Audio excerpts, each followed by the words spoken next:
Students, welcome to Bioroot classes. हम लोगों का एनिमल किंगडम चल रहा था, जिसमें कल हमने क्या क्या कर लिया था।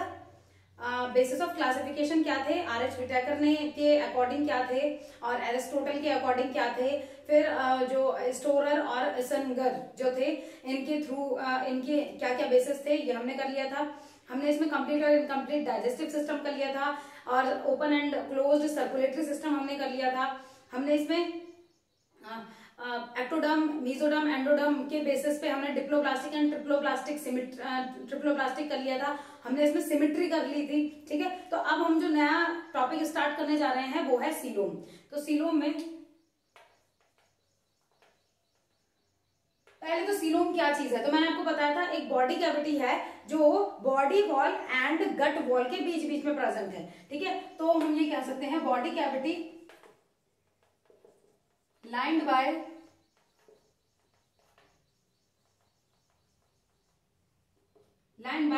मेसोडर्म। ठीक है, कि मतलब मेसोडर्मली ये बनी हुई होगी और present between body wall and gut wall. ठीक है, क्या बताया था आपको कि बॉडी वॉल है और उसके पीछे सीलोम होगा और तब गट वॉल यानी एलिमेंट्री कैनाल होगी।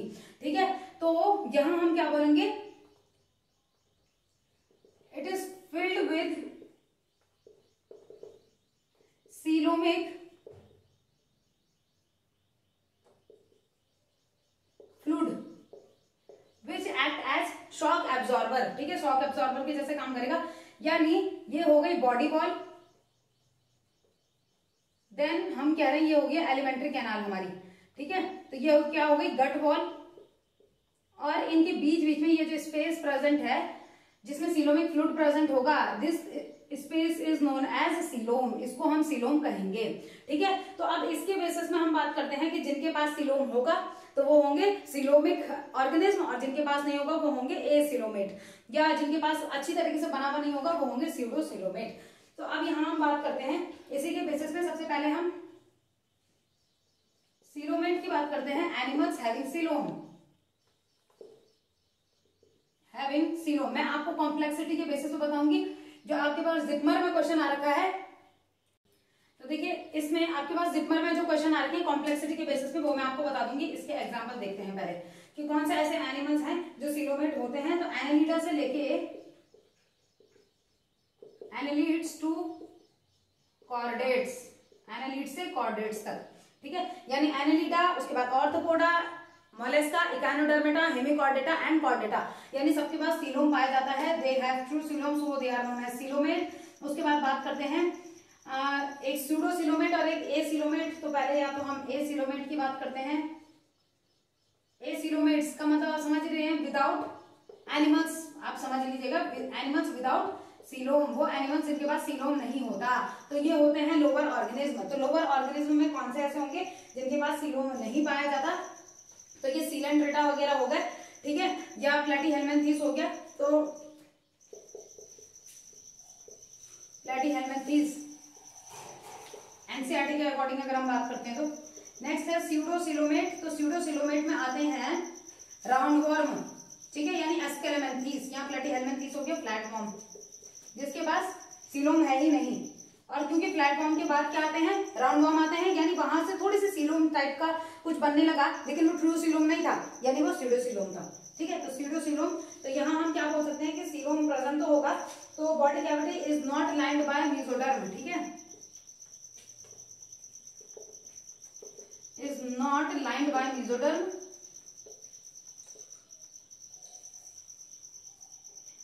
Example roundworm which is Aschelminthes, यानी राउंडवॉर्म। तो अब आप खुद सोचिए फायदा क्या है। मतलब अगर मैं सीलोम के फायदे की बात करती हूँ कि इन किसी के पास है, किसी के पास नहीं है, किसी के पास आधा अधूरा बना हुआ है, तो इनके कुछ ना कुछ फायदे तो होंगे। तो सीलोम के फायदे मैं आपको बताऊंगी। आपको इसका स्क्रीनशॉट लेना है तो इसका आप ले सकते हैं स्क्रीनशॉट।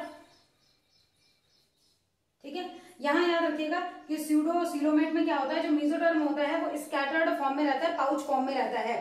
ठीक है, तो इसी में आप कर सकते हैं। आप पहले स्क्रीनशॉट ले लीजिए, मैं ऊपर ही लिख देती हूँ इसको स्यूडोसिलोमेट का।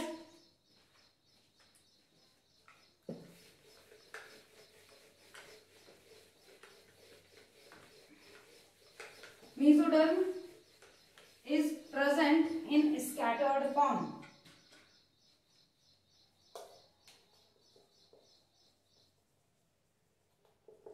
Mesoderm is present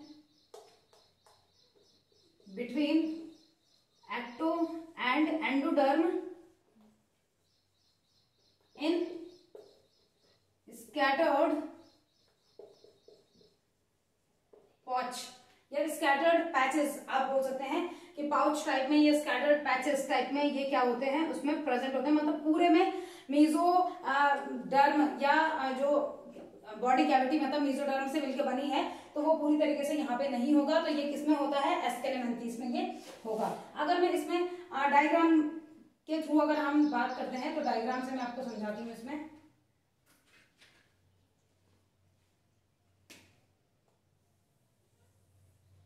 देखिए, इसमें हमने क्या करना है, मैं आपको तीनों चीजें बता रही हूं। सबसे पहले तो हम बात करते हैं, सबसे बाहर की हो गई एक्टोडर्म, देन मेसोडर्म और ये हो गई गट। ठीक है, तो यहां हम ये गट हो गई, फिर हम बोल रहे हैं कि यहाँ जो ये सीलोम हो गया ये अलग हो गया और ये वाला जो है ये अलग हो गया। अगर इस तरीके से होगा तो इसको हम क्या कहेंगे, ये हो गया सीलोमेट। यानी आप ये कह सकते हैं जहां पे क्या हो गया, ये एंडोडर्म हो गया, मेसोडर्म हो गया और एक्टोडर्म हो गया। यानी तीनों की तीनों लेयर बिल्कुल अलग अलग आपको मिल रही हैं। सेकंड अगर हम बात करते हैं,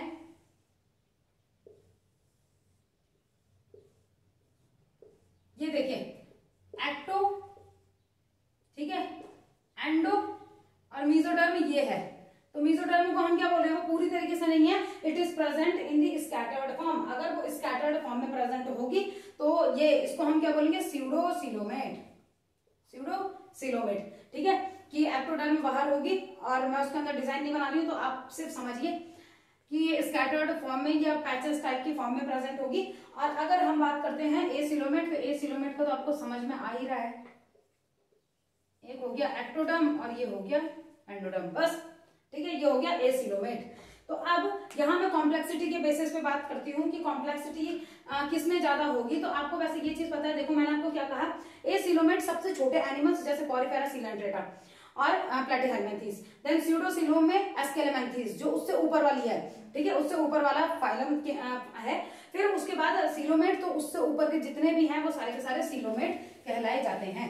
तो अब जो जिपमर में क्वेश्चन आपका है वो था आपका कॉम्प्लेक्सिटी कैसे इंक्रीज होती है। तो सबसे पहले हम बात करेंगे diploblastic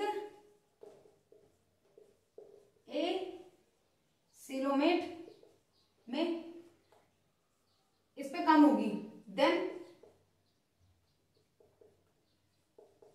diploblastic coelomate and then triploblastic coelomate. यानी ट्रिप्लोब्लास्टिक सीलोमेट वाले जो हैं वो सबसे ऊपर होंगे, यानी कॉम्प्लेक्सिटी सबसे ज्यादा उनकी होगी। अब यहां हम बात करते हैं कि जो डिप्लोब्लास्टिक एसिलोमेट हैं तो इनमें कौन से एग्जाम्पल आएंगे, तो सीनिडेरिया, ठीक है, यानी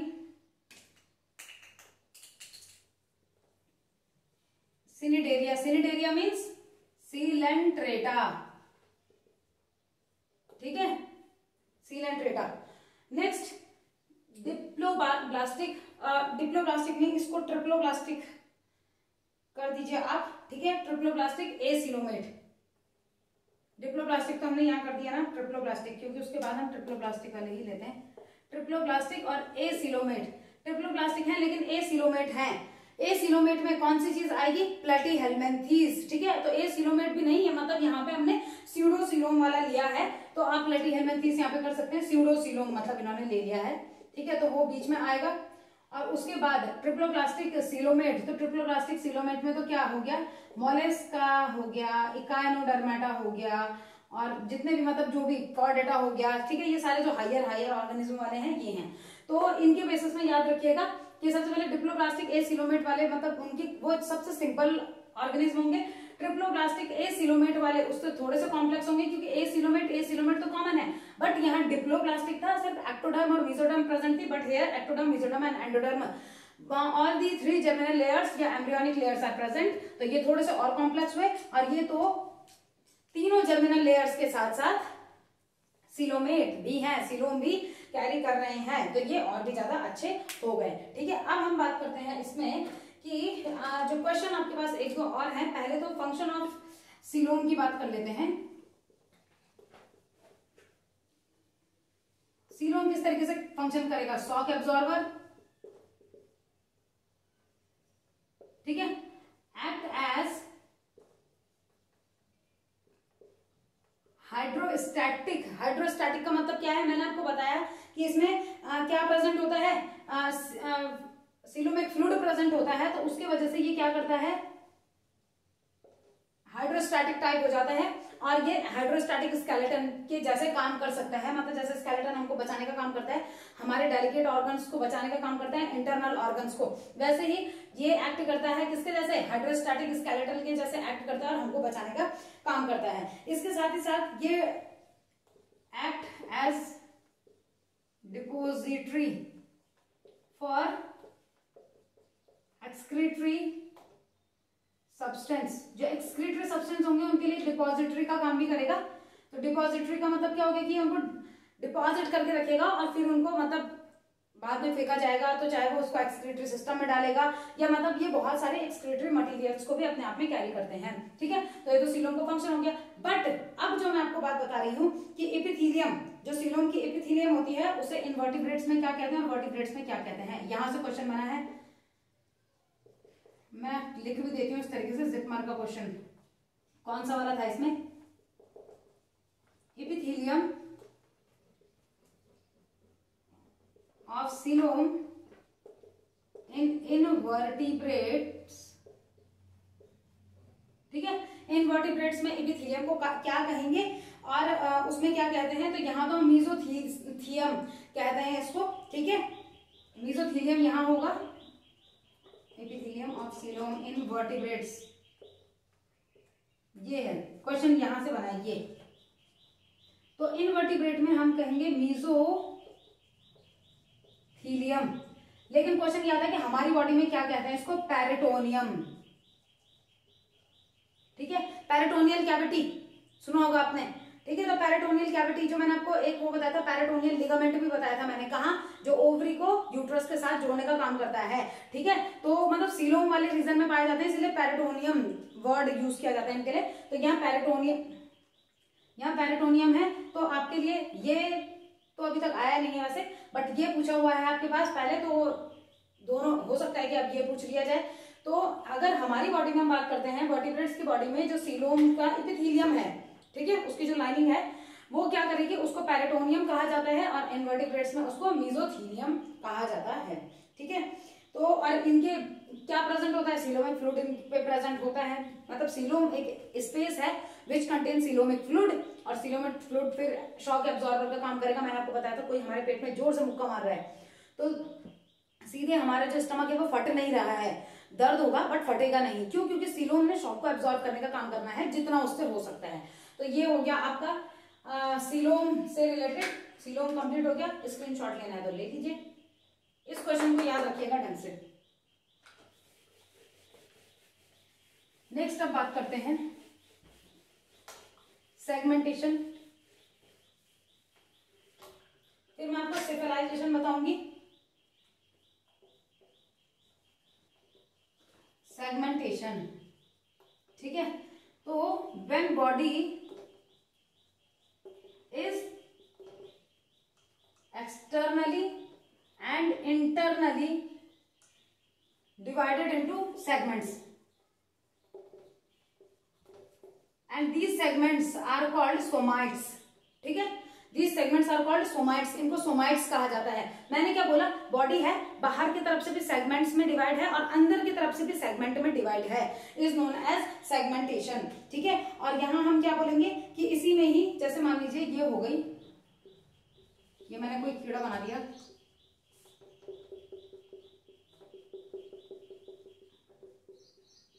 ठीक है, ये क्या हो गया, यहां हम क्या कहेंगे, ये सारे के सारे क्या हैं, इसके सेगमेंट्स हैं, ये सारे के सारे सेगमेंट ही तो हुए, सेगमेंटेशन। यानी आप ये कह सकते हैं कि सेगमेंटेशन, या आप इन्हीं को ही मेटामर्स या सोमाइट्स कह सकते हैं। यानी ये क्या है, मेटामर्स या सोमाइट्स। तो here we can say that the body, when the body shows segmentation, then the body is divided into many metamers, या it contain many metamers and somites। यानी उस segments को, each segment is known as metamers and the process या the phenomena which shows it is known as metamerism। ठीक है, तो यहाँ phenomena called metamerism,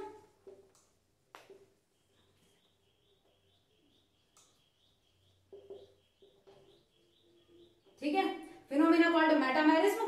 और ये जो हर एक सेगमेंट होते हैं इनको हम मेटामेरिक सेगमेंट कहते हैं। यानी जो पैटर्न है, ये जो पैटर्न है, तो मेटामर्स, सोमाइट्स या सेगमेंट भी आप कह सकते हैं, सेगमेंट्स। अब यहाँ कि ये जो ये हैं इनको हम क्या कहेंगे, तो यहाँ एक और टर्म हम इसके लिए यूज करते हैं, जो मतलब body is divided into septa. यानी जो ये है ना, ये इस तरीके से यहाँ ये तो इनको हम क्या बोलेंगे, ये सेप्टा होते हैं। तो आप कोई भी मान लीजिए, कोई इस तरीके से आप कोई कीड़ा बना रहे हैं,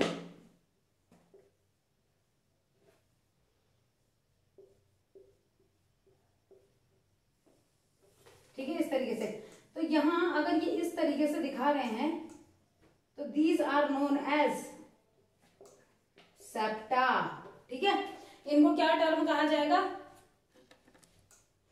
सेप्टा। ठीक है, तो ये हो गया। यानी आप क्या कह सकते हैं कि सीलोम का जो पार्टीशन होगा तो उसको हम क्या कहेंगे, उसको सेप्टा कहेंगे। या आप ये बोल सकते हैं कि सीलोम इज क्या कह सकते हैं आप, कि उसका पार्टीशन हुआ बाय जिस वॉल के थ्रू, तो उसको हमने क्या कहा, सेप्टा। ठीक है,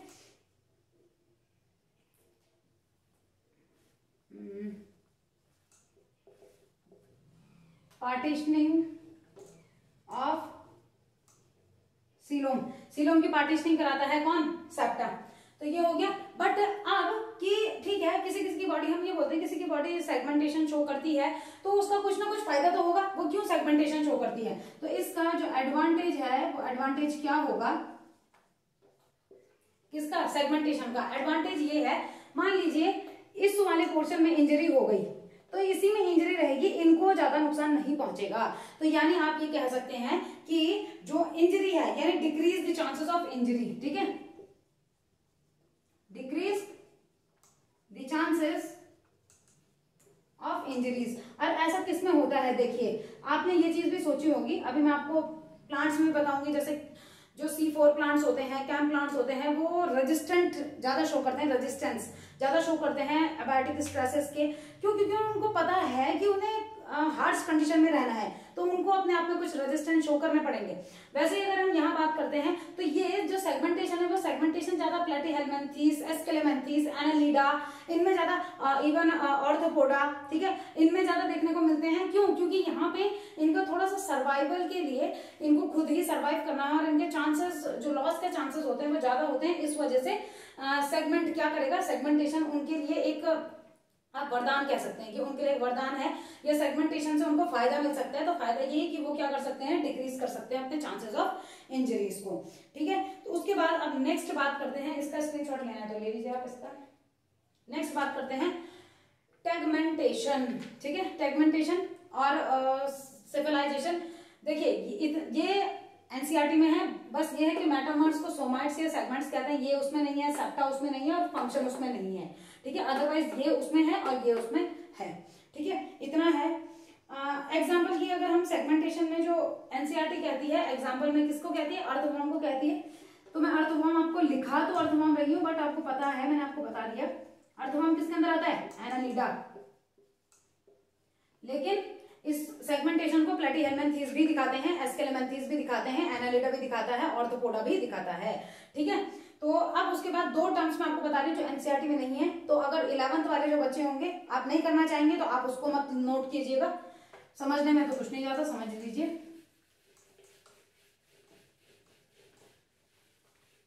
क्योंकि मैंने सेगमेंटेशन की बात की तो सेगमेंटेशन से मैं सीधे बात करूंगी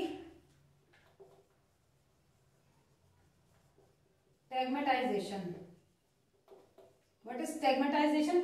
और इसके बाद हम बात करेंगे सिफाइलेशन, ठीक है, कि टेगमेंटेशन क्या होगा। तो यहाँ पे बॉडी रीजन को हम क्या कहेंगे, कॉल्ड टेगमा,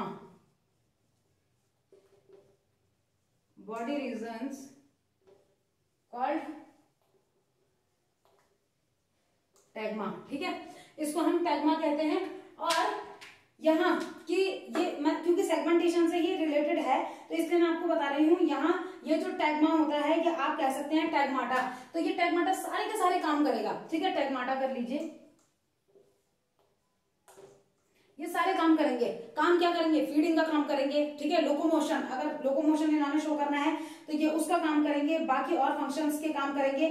तो यानी आप ये कह सकते हैं, इसके एग्जांपल हो गए हेड, थॉरेक्स और एब्डोमेन, ठीक है। तो यहाँ फंक्शन मैं ऐसे लिख रही हूं, feeding, locomotion and other visceral functions. Example are head, thorax and abdomen. अब आप समझिए,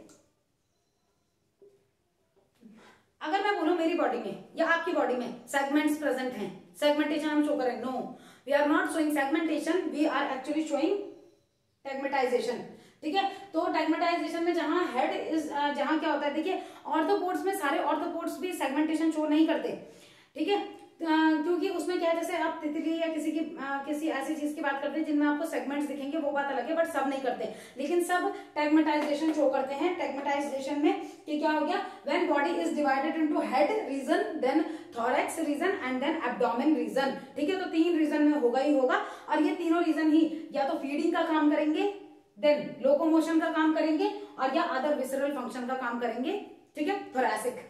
तो ये 3 चीजें इसमें प्रेजेंट होती हैं, तो आपको जो समझना जरूरी था वो यही था। तो यहां हम ये कह सकते हैं कि most internal organs are not segmented, ठीक है,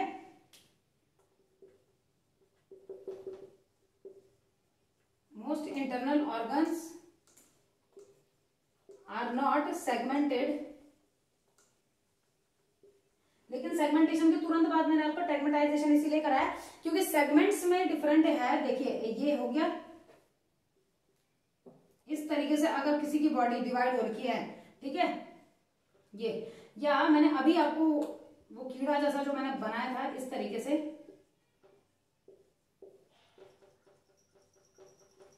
ठीक है, ये सारे के सारे क्या हैं, सेगमेंट्स। तो सेगमेंटेशन, सेगमेंट्स। लेकिन अगर मैं बोल रही हूं कि किसी की भी जो बॉडी है कि ये हो गया हेड, देन जो भी है इतना इतना थोड़ा थोरैक्स, और उसके बाद एब्डोमेन रीजन, ठीक है। तो हेड, ये थोरैक्स और ये एब्डोमेन रीजन, अगर ऐसा कुछ है तो it is not known as segmentation, it is known as tagmatization, ठीक है। तो दोनों में आपको डिफरेंस समझ में आ गया है। अब उसके बाद बात करते हैं, तो ये टेगमेटाइजेशन भी किसमें, जिपमर में पूछा हुआ है। डिफरेंस क्या है कि सेगमेंटेशन और टेगमेटाइजेशन में, ठीक है। तो यहाँ भी सेगमेंट के जैसा ही बटा हुआ है, बट डिफरेंट सेगमेंट नहीं है, यहाँ सिर्फ 3 पार्ट हैं कि हेड, थोरैक्स और एब्डोमेन। अब उसके बाद बात करते हैं सिफिलाइजेशन, ठीक है। तो सिफिलाइजेशन में आ जाते हैं, इसका स्क्रीनशॉट लेना है अगर आप लोगों को तो आप ले सकते हैं।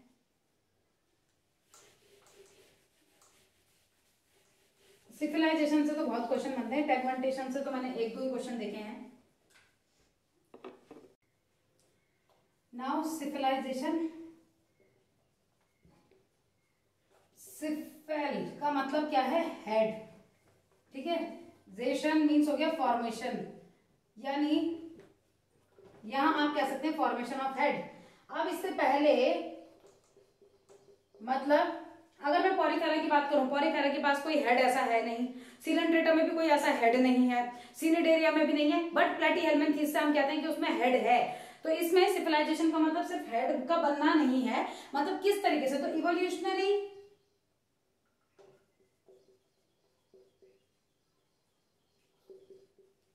इन इवोल्यूशनरी ट्रेंड, जो इवोल्यूशनरी ट्रेंड चला उसमें जो माउथ था, mouth sense organ and nerve ganglia are arranged या are concentrated in the region called head. समझ आ रहा है कुछ कि माउथ जो भी सेंस ऑर्गन है और नर्व गैंग्लियन है वो सब के सब एक जगह में आके कंसंट्रेट होकर हेड बन गया। ठीक है, ये नर्व गैंग्लियन भी एक जगह में आ गया। अब ये कहां से स्टार्ट हुआ, तो स्टार्ट इसमें क्वेश्चन आया है, लेकिन अब मुझे इस तरीके से पूरा ध्यान नहीं है कि क्वेश्चन में किस तरीके से पूछा हुआ था, बट कुछ ऐसा था कि स्टार्टअप कहां से हुआ था सिविलाइजेशन का, या कुछ ऐसा ही मतलब था। तो start from Platyhelminthes. Platyhelminthes means platform. और अभी मैं प्लेटफॉर्म का जब आपको हम करेंगे, मैं एक तरीके से इस तरीके से थोड़ा बना देती हूँ यहाँ पे।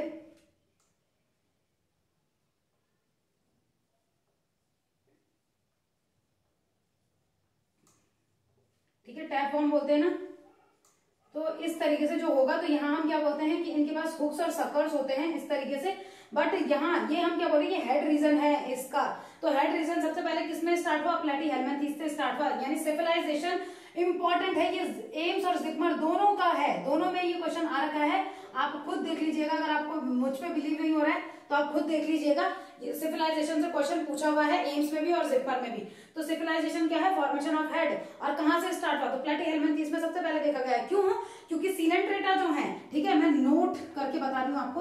जो 11th वाले बच्चे हैं, प्लीज मैं आपको फिर बता रही हूँ, टेग्मेटाइजेशन और ये जो सिविलाइजेशन है ये आपके पास नहीं है, समझ लीजिए। बस आप लोग नोट करना चाहे तो कर सकते हैं, क्योंकि काफी बच्चे ये ऐसे होंगे जो आप अभी से ही नीट के लिए प्रिपेयर कर रहे हैं, तो आप नोट भी कर सकते हैं। देखिए नोट में देखिए, सीलेंट्रेटा की बात करते हैं, तो in coelenterates simple CNS central nervous system is present. ठीक है, simple central nervous system present होता है यहाँ पे। अब मैं इसमें आपको एक वो बताती हूँ कि कैसे आपने इसको समझना है, कि यानी जो हेड बन रहा है, तो यानी हम ये बोल सकते हैं कि फॉर्मेशन ऑफ हेड, और आप CNS भी कर सकते हैं, सेंट्रल नर्वस सिस्टम का बनना। तो ये सिर्फ only shown by bilateral symmetrical animals. Bilaterally symmetrical animals, वो एनिमल्स जो बायलेटरल सिमेट्री शो करते हैं, सिर्फ वो ही सिविलाइजेशन शो कर सकते हैं। अब तो याद हो जाएगा आपको, अब सिंपल बोल दिया मैंने कि जो बायलेटरल सिमेट्री शो करेंगे सिर्फ वो ही सिविलाइजेशन शो करेंगे। अदरवाइज रेडियल सिमेट्री वालों में कभी भी CNS प्रेजेंट नहीं होता, सेंट्रल नर्वस सिस्टम प्रेजेंट नहीं होता। ठीक है, एग्जाम्पल इकाइनोडर्मेटा भी मैंने आपको बताया था, एडल्ट इकाइनोडर्मेटा, ठीक है, वो तो मतलब उसमें भी प्रेजेंट नहीं होगा। बाकी और जितने भी बायलेटरल सिमेट्री वाले हैं, इनके पास CNS central nervous system present होगा, हेड प्रेजेंट होगा, यानी सिविलाइजेशन ये शो करेंगे। तो क्वेश्चन आपके पास यहां से बन सकता है कि कौन सिविलाइजेशन शो करेगा, तो आप लिखेंगे ये है इंपॉर्टेंट चीज, बायलेटरली सिमेट्रिकल एनिमल ही सिविलाइजेशन शो करेगा, उसके पास proper central nervous system present होगा। इसका स्क्रीनशॉट ले लीजिए। ठीक है, मैंने आपको बता दिया कि ये इंपॉर्टेंट था, इससे क्वेश्चन बना हुआ भी है। अब उसके बाद बात करते हैं, एक नोटोकॉर्ड की बात करते हैं। नोटोकॉर्ड NCERT में है।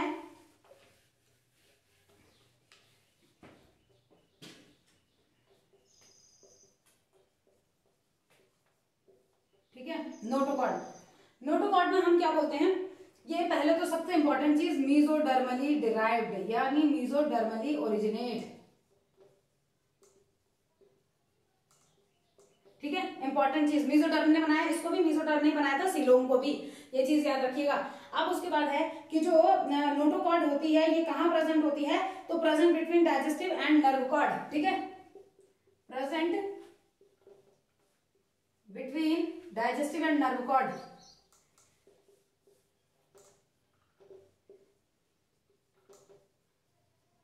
क्या बोला मैंने, डाइजेस्टिव, जो डाइजेस्टिव सिस्टम है एंड नर्व कॉर्ड, इनके बीच में नोटोकॉर्ड प्रेजेंट होगी, लेकिन एम्ब्रियोनिक स्टेज में ही होगी। उसके बाद ये किसमें कन्वर्ट हो जाती है, it became later on convert into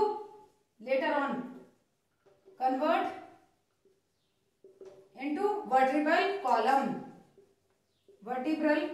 vertebral column में रीढ़ की हड्डी जो हम बोल रहे हैं कि उसमें जो वर्टिब्रल कॉलम्स जो प्रेजेंट होते हैं, ये उसमें क्या होती है, कन्वर्ट हो जाती है। रॉड लाइक स्ट्रक्चर ये होती है, रॉड लाइक स्ट्रक्चर वाइज ये रॉड लाइक होती है, ठीक है। और इसी के साथ ही साथ कि अगर कुछ कॉर्डेट्स हम किनको बोलते हैं, animals having notochord, animals with notochord, वो एनिमल्स जिनके पास नोटोकॉर्ड होती है उनको कॉर्डेट कहते हैं।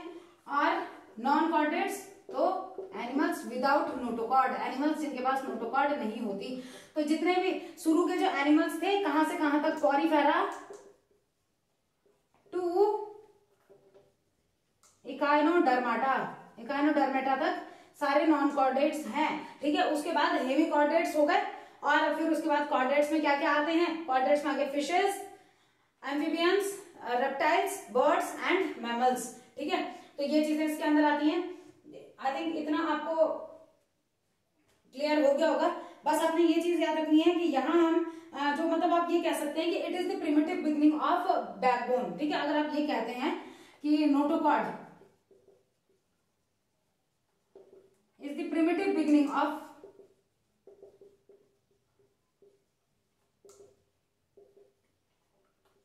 बैकबोन, तो ये कोई गलत नहीं होगा। क्यों?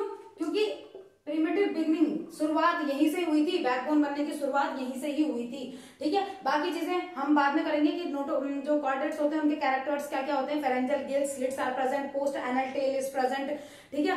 तो ये सारी चीजें जो भी हैं वो हम कॉर्डेटा में करेंगे। बट अभी इतनी चीज आपके लिए इंपॉर्टेंट है, दो कॉर्डेट्स ऐसे बता रही हूँ, ठीक है, जहां मतलब हम क्या बोलते हैं कि ये जो होती है ये रिप्लेस हो जाती है, ठीक है, कि एम्ब्रियोनिक स्टेज में ही हम क्या कहते हैं कि ये रिप्लेस हो जाती है।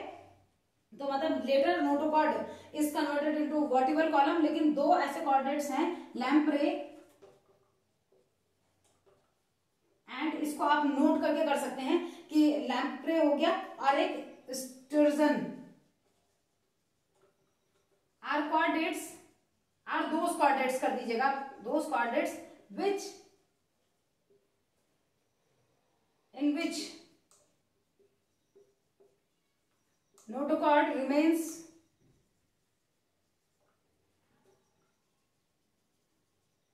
throughout the life, आपकी बॉडी में नोटोकॉर्ड नहीं प्रेजेंट है, मेरी बॉडी में नोटोकॉर्ड नहीं प्रेजेंट है, प्रेजेंट था जब तक हम एम्ब्रियो थे, एम्ब्रियोनिक स्टेज तक प्रेजेंट था। उसके बाद it is converted into vertebral column. वो जो छोटे छोटे आप डिस्क देखते हैं वो रीढ़ की हड्डी में वो जो होते हैं, ठीक है, वर्टिबल कॉलम में ये कन्वर्ट हो गया। लेकिन कोई कॉर्डेट ऐसे होते हैं क्या जिनमें ये जिंदगी भर चलेगा? यस, वो ये हैं, लैम्प्रे और सिट्रुजन, ठीक है। तो सिर्फ ये दो ऐसे हैं जिनमें क्या होता है, नोटोकॉर्ड जिंदगी भर तक प्रेजेंट हो सकता है। इसका स्क्रीनशॉट ले लीजिए। दो चीजें आपको और बता रही हूँ, इसके बाद ये जो कैरेक्टर्स थे, कैरेक्टर्स कंप्लीट हो जाएंगे और उसके बाद हम पॉरीफेरा से स्टार्ट करेंगे, ठीक है। तो इसका स्क्रीनशॉट ले लीजिए आप। नेक्स्ट है आपके पास, मैं रेस्पिरेटरी सिस्टम थोड़ा सा बता रही हूँ, एक्सक्रीटरी सिस्टम थोड़ा बता रही हूँ, ताकि आप लोगों को चैप्टर को फिर समझने में, पहले आप जब समझ लेंगे, पढ़ लेंगे, तो आपको फिर इतना ज्यादा प्रॉब्लम नहीं होगी इसमें कि किस चीज में क्या प्रेजेंट होता है, या जो रेस्पिरेशन होता है वो किसके थ्रू होता है। ये आपके पास फिर बोल रही हूँ 11th में, ये अलग से नहीं है, बट ये मैं आपको इसलिए बता रही हूँ ताकि आपको आगे चीजें ज्यादा फिर कंफ्यूजन ना हो, इस वजह से बता रही हूँ। तो यहाँ हम बात करते हैं कि किसी किसी में रेस्पिरेशन बाय या थ्रू आप कर सकते हैं। First, body surface, hydra, hydra क्या है, सिलेंट्रेटा, सिलेंट्रेट्स। सेकंड, ब्रॉन्चियल, ठीक है, या ब्रांचियल, प्राउन, ठीक है। तो इनके थ्रू हो सकता है, या इसी के साथ ही साथ आप पल्मोनरी की बात कर सकते हैं, या आप ट्रैचियल की बात कर सकते हैं। ट्रैचियल यानी ट्रैकिया, तो ट्रैकिया किसमें प्रेजेंट होते हैं, इसी को हम क्या बोलते हैं, ये प्रेजेंट होता है ट्रैचियल, या स्पैरिकल्स हो सकते हैं किसमें, इंसेक्ट्स यानी ऑर्थोपोड्स, ऑर्थोपोडा, ठीक है। नेक्स्ट, पल्मोनरी हो सकते हैं, ठीक है, पल्मोनरी मीन्स लंग्स। तो लंग्स के थ्रू तो आपको पता ही है, इसमें मैं बता नहीं रही हूँ। लंग्स के थ्रू कौन कौन से हो गए, जैसे फ्रॉग, एडल्ट फ्रॉग भी लंग्स के थ्रू क्या करेगा, रेस्पिरेशन का काम करता है, ब्रीदिंग का काम करता है, ठीक है। और बर्ड्स हो गई, मैमल्स हो गए, ये सारे के सारे उसके बाद कुछ ऐसे होते हैं जो स्किन के थ्रू करते हैं, तो क्यूटेनियस रेस्पिरेशन यानी स्किन के थ्रू करते हैं, तो स्किन के थ्रू कौन होंगे? अर्थवर्म, ठीक है।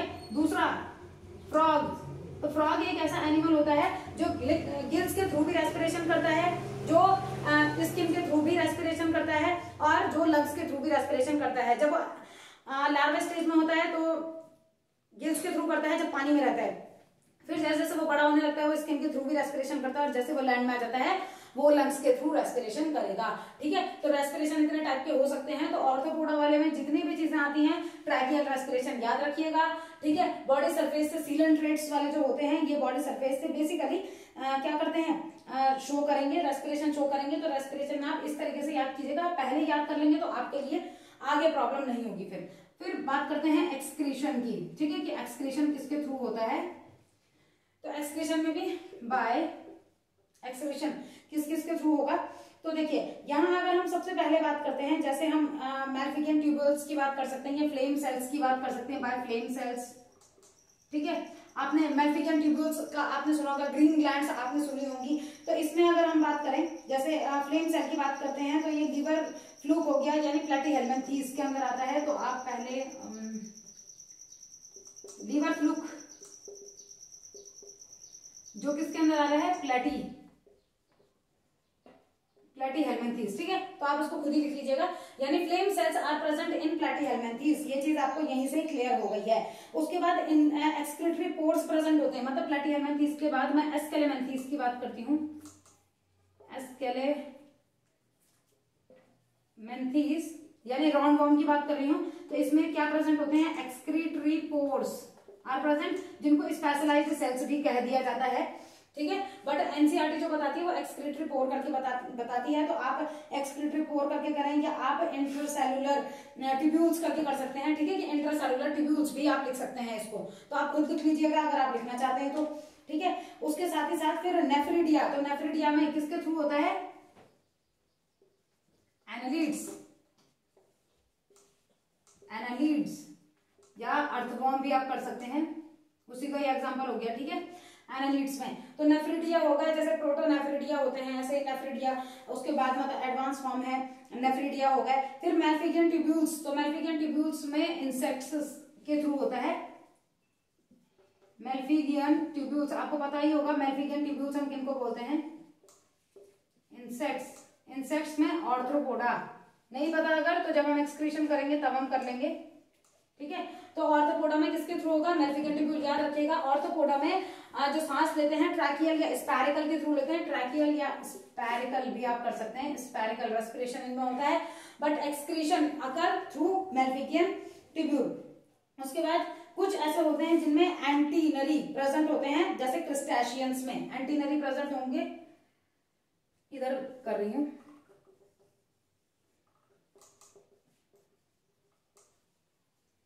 एंटीनरी इन क्रस्टेशियंस, क्रस्टेशियंस में एंटीनरी प्रेजेंट होती हैं, और किडनी इन वर्टिब्रेट्स, इन वर्टिब्रेट्स, ठीक है। तो अब इतनी चीजें आपको पता चल गई कि रेस्पिरेशन में आप किसमें क्या चीजें आएंगी, ठीक है। तो आपको अगर ये भी याद रहेंगे, ये हो गया, आपको ये चीजें भी याद रहेंगी तो आप आराम से कर सकते हैं। यहाँ अर्थवर्म लिखा है मैंने, यानी annelid, most of the annelids यानी इसके थ्रू करते होंगे। अर्थवर्म किस कैटेगरी में आता है? एनालिड, यानी एनालिड इस वाले से रेस्पिरेशन करते होंगे।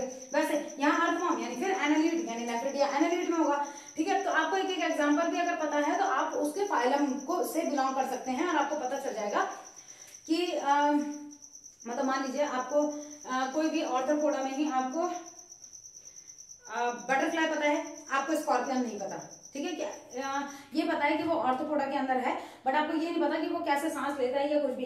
बटरफ्लाई कैसे सांस लेती है? इसके थ्रू। अगर वो ऑर्थोपोडा का मेंबर है तो वो भी तो इसी के थ्रू सांस लेगा। तो आप इस तरीके से क्या कर सकते हैं? गैस करके, तुक्के बोलते हैं कि तुक्के लगाना। तुक्के भी किस तरीके से लगाने हैं? सोच के थोड़ा तुक्के लगाना, तो वो उसमें क्या होगा? आंसर बिल्कुल सही हो जाता है। तो आपको ये चीजें पहले पता होनी चाहिए, तब जाके आप करेंगे इसको, ठीक है। तो इसका आप स्क्रीनशॉट लेना चाहते हैं तो इसका ले लीजिए। उसके बाद फिर आप स्टार्ट करेंगे, पॉरीफेरा से स्टार्ट करेंगे।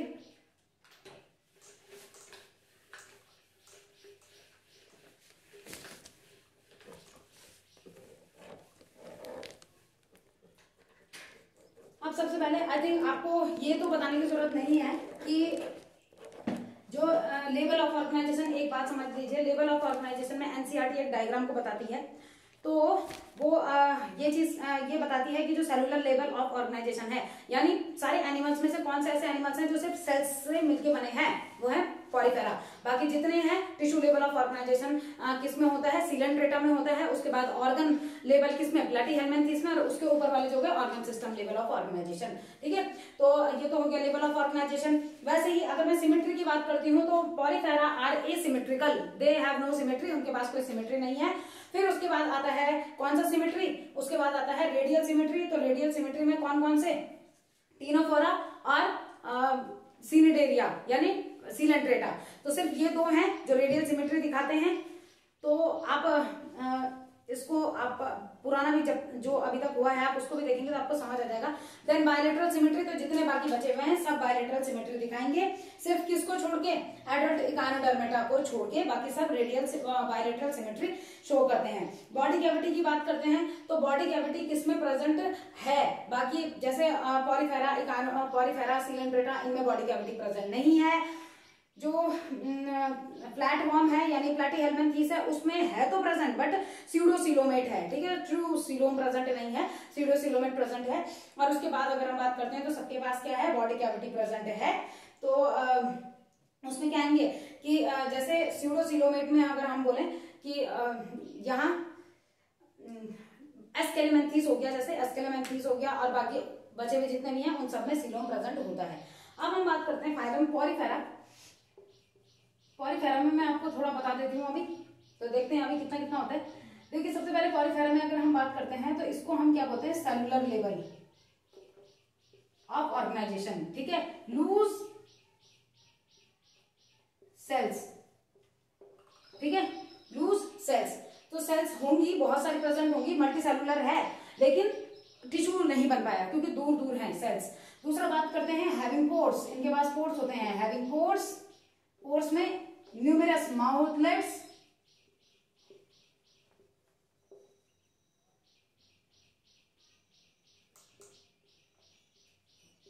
माउथलेट्स कर दीजिएगा, ठीक है, उसको माउथलेट्स कॉल्ड ऑस्टिया, बहुत सारे पोर्स, और सिंगल एग्जिट कॉल्ड ऑस्क्यूलम। यानी अगर मैं इस तरीके से पॉरीफेरा बनाती हूं, ठीक है, तो ये तो एक तो हो गया, ये हो गया ऑस्क्यूलम, और यहां इस तरीके से बहुत सारे ऑस्टिया प्रेजेंट होंगे। ठीक है, these are known as ostia, जहां से पानी अंदर जाएगा। ठीक है, ऑस्टिया प्रेजेंट होंगे यानी पानी अंदर जाएगा इन ऑस्टिया के थ्रू। और उसके बाद यहां होगा एक कैविटी, बॉडी कैविटी ही, लेकिन बॉडी कैविटी ट्रू तो होती नहीं है, बॉडी कैविटी के जैसी एक होती है which is known as spongocoel. तो आप इस तरीके से कर सकते हैं, वो कैविटी जो होगी स्पॉन्जोसील, बॉडी कैविटी के जैसे एक्ट करती है। ठीक है, जहां डाइजेशन वगैरह जो भी है वो सब लेकिन यहीं पे चलेगा। और ऑस्कुलम जो है ये किसी भी एक्स्ट्रा वाटर का एग्जिट कराता है और जो वेस्ट मटेरियल है उसका एग्जिट करवाता है। ठीक है, तो उसके बाद अगर हम सिमेट्री की बात करते हैं तो ये एसिमेट्रिकल है जो हमने पहले किया था, यानी इसको आप कहीं से भी कट करके, इसकी बॉडी को इधर से कट करके दो पार्ट नहीं मिल सकते, इधर से कहीं से भी कट करके दो इक्वल पार्ट आपको नहीं मिल सकते। दे आर मोस्टली मेराइन, ये मोस्टली मेराइन्स होते हैं। ठीक है, मेराइन मीन्स समुद्र में रहने वाले, सी में रहने वाले ये ज्यादातर होते हैं। और यहाँ पे वाटर कैनाल सिस्टम प्रेजेंट है, तो हैविंग वाटर कैनाल सिस्टम, क्यों, क्योंकि इन्होंने पानी में ही रहना है तो इनके पास सिस्टम प्रेजेंट होता है वाटर कैनाल सिस्टम, क्योंकि इतने छेद हैं, इतना पानी अंदर जाएगा, तो अंदर जाने के बाद मतलब ये एक एनिमल है। देखिए इसमें क्या हुआ था, बहुत बात मतलब साइंटिस्ट ने, एरिस्टोटल थे और बाकी अदर साइंटिस्ट थे, ये यही सोचते रहे कि इसको एनिमल कैसे समझ लें। ठीक है, उन्होंने कहा कि वैसे तो ये प्लांट होना चाहिए। क्यों ये प्लांट होना चाहिए, क्योंकि ये एक ही जगह में रहता है, ये चलता नहीं है, ये प्लांट होना चाहिए। तो कुछ साइंटिस्ट ने कहा ठीक है इसको प्लांट मान लेते हैं, लेकिन फिर कुछ साइंटिस्ट ने कहा कि इसके पास ब्लड नहीं है, ये एसेलुलर है। तो अगर ये एसेलुलर है तो हम इसको मतलब एनिमल, जिन्होंने कहा कुछ ने कि ये एनिमल होगा, उन्होंने कहा कि ये एसेलुलर है। ठीक है, फिर जिन्होंने प्लांट के लिए कहा, ये भी देखा गया कि अपना खाना खुद नहीं बनाता, बोला अगर ये प्लांट है तो अपना खाना खुद क्यों नहीं बनाता। ठीक है, तो तो इन्होंने तब जाके बहुत टाइम बाद जब स्टडी हुई तब जाके इसको एनिमल किंगडम में रखा गया कि ये एनिमल ही है, एक ऐसा एनिमल, सेसाइल एनिमल, जो कहीं चल नहीं सकता। तो क्या बोलेंगे हम इसको? सेसाइल, यानी नॉन मोटाइल, चल नहीं सकता जो, ठीक है, एक ही जगह में रहेगा। तो तब जाके इसको एनिमल वाली कैटेगरी में प्लेस किया गया और तब देखा गया कि इसके पास बहुत सारे पोर्स प्रेजेंट होते हैं। तो पोर्स के बेसिस पे, पोर्स के प्रेजेंस में हमने इसका क्या नाम रख दिया? पॉरीफेरा, ठीक है, जिसमें बहुत सारे छोटे छोटे पोर्स होते हैं पानी और खाने को अंदर डालने के लिए, ऑस्टिया और ऑस्कुलम है जो बाहर निकलता है। अभी इसमें बहुत सारी सेल्स होती हैं जो एनसीईआरटी में नहीं है, वो चीज मैं आपको इसमें बताऊंगी कि वो कौन कौन सी सेल्स होती हैं। बस सीधे सीधे आपको फंक्शन इसका बताऊंगी।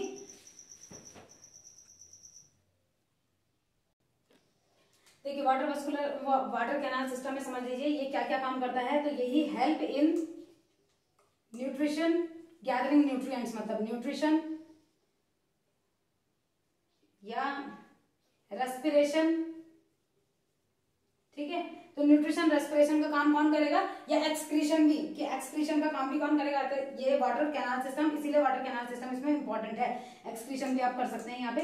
ये तीनों काम किसके होते हैं? वाटर कैनाल सिस्टम के होते हैं। बट अब हम एक बात करेंगे कि कौन सी ऐसी चीज है जो स्पॉन्जोसील और वाटर कैनाल सिस्टम के साथ लाइंड होगी। तो एक स्पेशल टाइप की सेल्स होती है which are known as collar cell और सीनोसाइट, ठीक है। तो कोइनोसाइट्स, तो कोइनोसाइट सेल्स होती है। तो अब देखिए इसको और वाटर कैनाल सिस्टम को, मैंने क्या कहा, यहाँ जो वाटर कैनाल सिस्टम चल रहा होगा या जो स्पॉन्जोसील होगा इसके साथ कौन लाइंड होगा? तो कॉलर सेल्स या choanocytes, choanocytic cells lined the spongocoel and canal. Clear? एक बार जल्दी जल्दी देखिए, उसके बाद फिर और चीजें इसमें बात करते हैं। देखो पॉरीफेरा में, पॉरीफेरा क्यों बोला? क्योंकि ऐसे ऑर्गेनिज्म जिनके पास पोर्स प्रेजेंट हैं आर नोन एज पॉरीफेरा।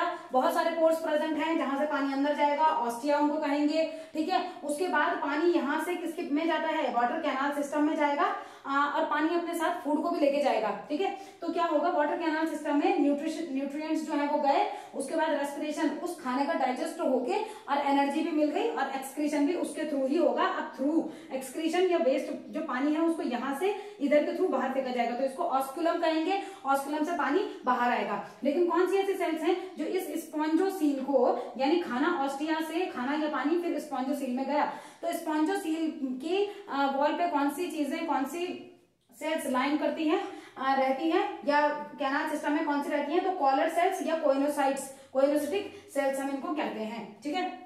इसकी बॉडी को आप सिमेट्रिकल ये नहीं होते, ठीक है। कोइनोसिटिक आप इसको कर सकते हैं या आप इसको कोइनोसाइट्स कर सकते हैं, दोनों सही है।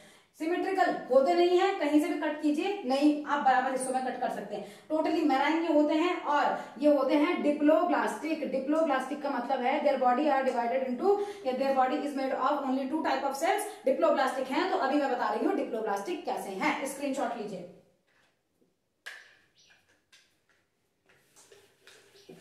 तो देखिए अब क्योंकि मैंने डिप्लोब्लास्टिक की बात कर दी है, तो डिप्लोब्लास्टिक में जो एक्टोडर्म और एंडोडर्म है, बस यहाँ टर्म हम अलग देंगे, ठीक है। तो जो आउटर एक्टोडर्म होता है उसको पिनाकोडर्म कहेंगे। मैं इस तरीके से डायरेक्ट बना रही हूं, आउटर एक्टोडर्म, पिनाकोडर्म, ठीक है। और ये होगा इनर, इनर क्या होता है? Inner endoderm. तो यहाँ इनर एंडोडर्म के लिए भी दूसरा वर्ड यूज किया जाता है कोइनोसिटिक। तो कोइनोसिटिक बोल सकते हैं आप, या कोइनोडर्म आप इसको कह सकते हैं,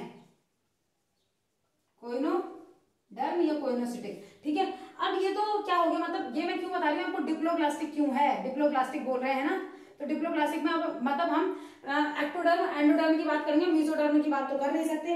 तो यहाँ क्या होता है, इसके बीच में मेसोडर्म जो होगा वो यहाँ किस फॉर्म में रहेगा? मीजेनकाइमा, मीजेनकाइमा, ठीक है। मैंने आपको क्या बोला था, जो डिप्लोब्लास्टिक भी होते हैं वहां पे टोटली एब्सेंट नहीं होता मेसोडर्म। वो किस फॉर्म में होता है? वो मीजोगिलिया की फॉर्म में होता है। तो यहाँ मीजेनकाइमा हम उसको कहेंगे। तो क्यों ये डिप्लोब्लास्टिक है, आप आपको क्लियर हो गया कि पॉलीफेरा को क्यों डिप्लोप्लास्टिक बोलते हैं, उसके बाहर की लेयर हो गई पिनाकोडर्म, उसके अंदर की लेयर हो गई ये कोइनोडर्म, और बीच का जो मेसोडर्म था उसको मेसेनकाइमा हम कहेंगे।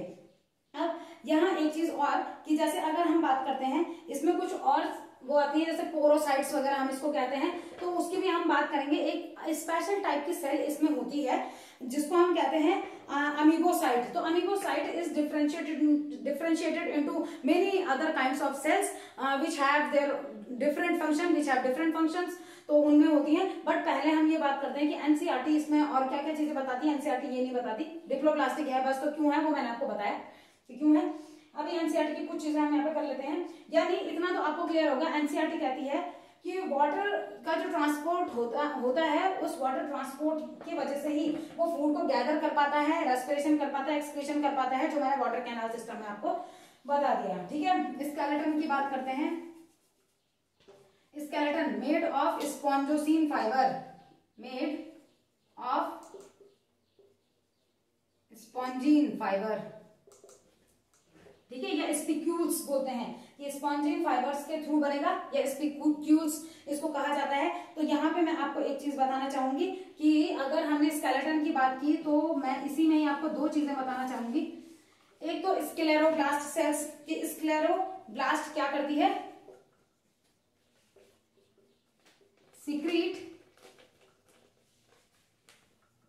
स्पिक्यूल्स, ठीक है, इनके पास स्पिक्यूल्स भी प्रेजेंट होते हैं। यानी कैसे हार्ड बनेगा जो स्केलेटन होगा वो कैसे हार्ड बनेगा, तो एक तो स्क्लेरोब्लास्ट सेल्स होती हैं और एक स्पॉन्जियोब्लास्ट सेल्स होती हैं जो क्या करेंगी, स्पॉन्जीन फाइबर बनाएंगी। ठीक है, स्पॉन्जियोब्लास्ट सेल्स है, ठीक है, ये सेल्स, तो ये क्या करेंगे, स्पॉन्जिन फाइबर बनाएंगी।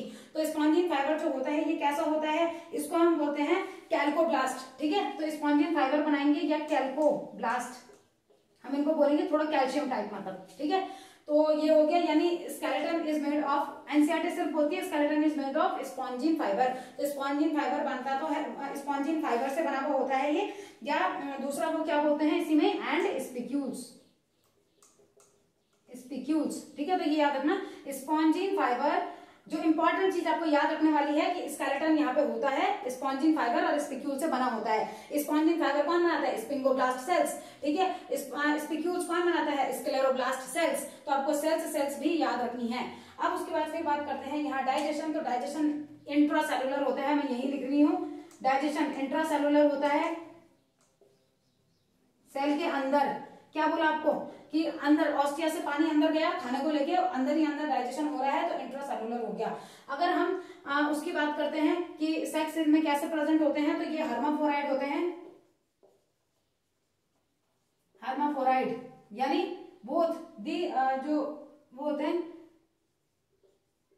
Sex are present in one individual. ठीक है, दोनों के दोनों प्रेजेंट होंगे। अब इसमें रिप्रोडक्शन की बात करते हैं तो एसेक्सुअल और सेक्सुअल दोनों रिप्रोडक्शन इसमें होंगे। आप इसका स्क्रीनशॉट ले लीजिए, मैं उधर से पहले इरेज कर रही हूँ तब मैं आपको बताती हूँ।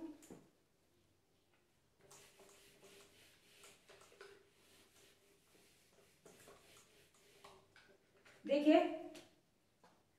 एसेक्सुअल रिप्रोडक्शन बाय फ्रेगमेंटेशन, या बाय फ्रेगमेंटेशन यानी इनकी बॉडी फ्रेगमेंट्स में टूटेगी और तब बन जाएगा दूसरा इंडिविजुअल, या बाय बर्ड।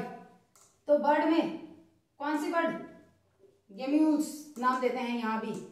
ठीक है, गेम्यूल्स मैंने आपको बताया भी था, पता नहीं अब आपको याद है नहीं है। तो ये गेम्यूल्स कौन सी होती है, ये इंटरनल बर्ड। ठीक है, गेम्यूल्स। तो जब ये गेम्यूल्स बनती रहती हैं तो इस प्रोसेस को हम क्या बोलते हैं, या सेक्सुअल रिप्रोडक्शन जो स्पॉन्जेस में होती है इसको गैमुलेशन हम कहते हैं। ठीक है, तो इन स्पॉन्जेस कॉल्ड गैमुलेशन, कॉल्ड गैम्यूलेशन। ठीक है, गैम्यूलेशन, स्पॉन्जेस है ना, पॉलीफेरा का एग्जांपल क्या है, स्पॉन्जेस। तो यहाँ गैमुलेशन होगा, इस प्रोसेस को हम गैमुलेशन कहते हैं। ठीक है, तो और सेक्सुअल रिप्रोडक्शन की बात करते हैं तो सेक्सुअल रिप्रोडक्शन में तो सिंपल है कि गैमेट्स के थ्रू बनेगा सेक्सुअल रिप्रोडक्शन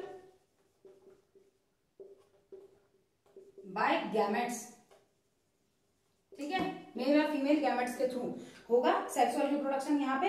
बट यहाँ पे एक चीज जो थोड़ी समझने वाली है कि कौन होते हैं जो फॉर्मेशन कराते हैं एग का और स्पर्म का। यहाँ पे जो टोटली पोटेंट सेल्स मानी जाती हैं ये होती हैं आर्चियोसाइट्स, ठीक है। तो बाय आर्चियोसाइट्स, मतलब आर्चियोसाइट्स किसमें, oocytes और स्पर्मेटोसाइट्स में कन्वर्ट होगा। बाकी चीज आई थिंक आपको समझाने की जरूरत नहीं है।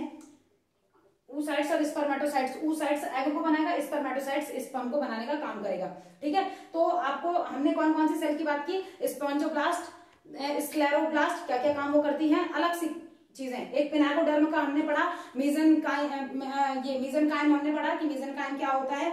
एक हमने ये कोइनोसाइट सेल्स के बारे में पढ़ा और आर्चियोसाइट्स के बारे में पढ़ा जो एग और स्पर्म को प्रोड्यूस करती है, ठीक है।